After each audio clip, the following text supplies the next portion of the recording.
مرحبا بكم في فيديو جديد. في هذا الفيديو سوف نتعرف على معلومات عن أبطال مسلسل تركي اسم فرح. مسلسل اسم فرح هو مسلسل درامي رومانسي تركي مقتبس من سلسلة أجنبية.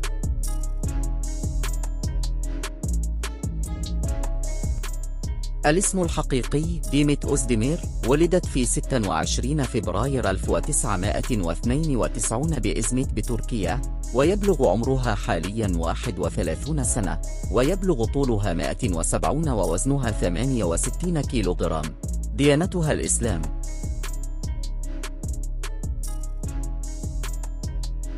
اسمه الحقيقي هو إنجين إكيوريك، ولد يوم 12 أكتوبر 1981 بأنقرة، تركيا، ويبلغ عمره حاليا 42 سنة، طوله 187 ووزنه 71 كيلوغرام. ديانته الإسلام.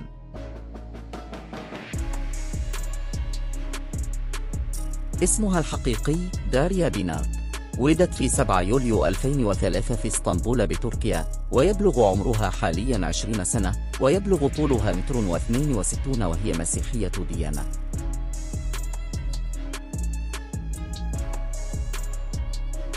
اسمها الحقيقي سينا أنكارا، ولدت في أغسطس 1978 في إزمير بتركيا، ويبلغ عمرها حاليا 45 سنة، ويبلغ طولها 1.74 متر، وهي مسلمة الديانة.